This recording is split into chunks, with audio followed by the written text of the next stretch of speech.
and good morning. So 10 minutes, Mr. Appleton, and I'll tell you when 8 minutes are up. And if you wish us to ask questions, please allow us some time in your presentation. Yeah. We'll ask some questions. Thank you. Next. Thank you. Good morning. And firstly, before I start, I'll make a quick apology for inadvertently sending a draft copy of my submission to the Council instead of the final edited copy. There are a few differences in the two, but I have final copies here if anyone would like one. Probably makes a little difference. Right, I'd better kick off. My submission is basically concerned with the information given to the public at the public meetings, the pamphlet and also the statement of proposal. What I have to say is centred around that. I'll start with my introduction, that water storage for a variety of uses, from generation of hydroelectricity to domestic consumption, is, in general, a wise precaution or precautionary undertaking, permitting conservation and planned application of a natural resource. However, works of the necessary magnitude associated with such engineering projects cannot fail to have an impact upon other environmental resources, and this factor must be properly considered, not only from social and environmental aspects, but also in terms of legislation surrounding such developments and their impacts. Scheme impact. Amongst a number of perceived impacts is perhaps foremost that of the environmental quality of the Tukituki River, most notably via water flow volume and possible nutrient enrichment of the river water.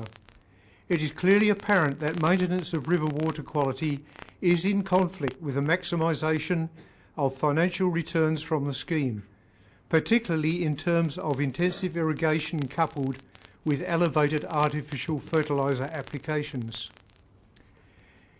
It is a double-edged situation that, at a certain level, cannot be implemented while the Tukituki River water quality is maintained. Clearly, in terms of the RMA, public expectations and environmental protection, the maintenance of river environment, inclusive of water quality, must be considered before the economic expectations of land use development via expanded irrigation.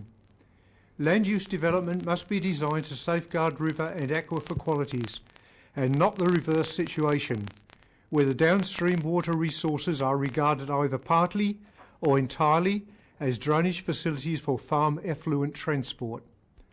Thus, the recent conditions included in the Board of Inquiry report should be fully accepted and taken into further consideration of the overall scheme. Intensive artificial fertiliser and irrigation use. Mention has been made of planned intensive horticultural development on the Ruataniwha Plains, using elevated levels of artificial fertilisers and irrigation water, and herein lies the crux of the difficulties in retaining the water quality of the Tukituki River. Such intensive horticultural land use inevitably produces heavy nitrate contamination of both surface and groundwaters. Also, the long-term deterioration of soil structure and fertility, including reduced soil water retention. The above cause of such soil deterioration has been well documented and focuses upon loss of soil humic content if no organic material is fed back into the soil in terms of animal manure and plant material. Soil devoid of humus is unable to hold moisture, as there is nothing to prevent moisture leaching downwards beyond the plant root zone, while the rapid leaching carries mineral salts from applied fertiliser that is not taken up by crop plants, the minerals being rapidly transported to groundwater or streams and rivers. Additionally, soil that is largely devoid of humic content is ultra prone to wind erosion, as can often be seen during windy conditions across the Heritonga Plains, when land is ploughed and broken down by cultivation. The above factors point towards the need for agriculture to be re-established upon a wholly sustainable basis, no longer dependent upon imported phosphate rock, while avoiding excessive irrigation, particularly as the world is facing declining phosphate rock availability, as well as all other fossil resources. At present, we have time to make the transition to fully sustainable land use, though time is not on our side, particularly in being faced with global climate change with its anticipated increase in both cyclonic and drought conditions. The statement proposal. The proposal brings together varied aspects of the scheme and its bibliography is very useful.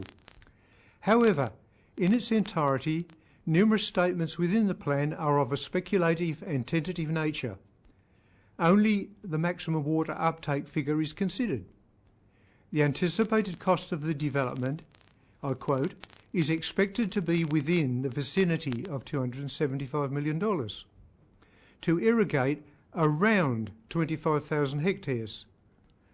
The dam and reservoir system will also include an approximately 6.5 kilowatt hydroelectric power station, which should presumably be given as 6.5 megawatt station, as the lower figure would be totally uneconomical to implement. A partial alternative scheme seems to include a water augmentation dam that is associated, I believe, with Plan Change 6, but there are no details or costing for this.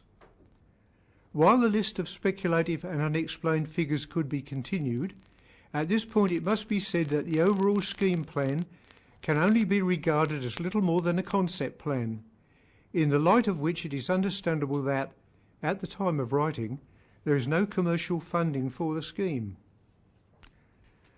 Rather than parallel what has been put into print by Councillor T. Belford within an article in the May-June issue of the journal Babers, where he lists 25 questions regarding the Ruataniwha water storage scheme, it is suggested that anyone concerned with furthering this project should consider these questions most carefully, as many are critically important to further consideration of the scheme's viability and therefore warrant answers.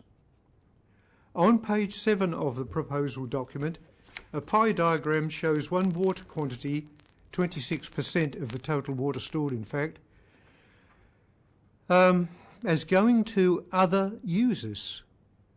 Who are these anticipated other users? It appears that the single planned scheme has been expected to be successfully adopted by both investors and the public, as no alternative scheme designs have been tabled. Why not? As a concerned ratepayer, I can only conclude that, on the current data provided, I could not invest funds in the proposed scheme and thus, similarly, can give it no endorsement. Thank you. Thank you, Mr. Appleton. We've got a couple of minutes left. Questions? Councillor Barker. Thank you, Mr. Appleton, for a very thoughtful submission. Do you believe that the regional councillors should exercise the highest standards of fiduciary duty when considering the Ruataniwha water storage scheme proposal?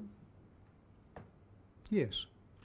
Do you believe that the regional councillors must have in front of them all of the details, every element of the business case before making a decision? Most definitely. And do you believe the regional councillors should be able to assure themselves that assure themselves that all of the conditions precedent have been met, including assuring themselves that 40 million cubic metres of water is contracted for, guaranteed, with no exceptions, and that the water supply company has undertaken to supply the water? Well, the factors you mentioned I consider to be fundamentally important to making a decision. Thank you. Thank you. Other questions? Thank you, Mr. Appleton. Thank you very much for your very full submission. Thank you, sir. Right, Mr. Grenville Christie. Grenville.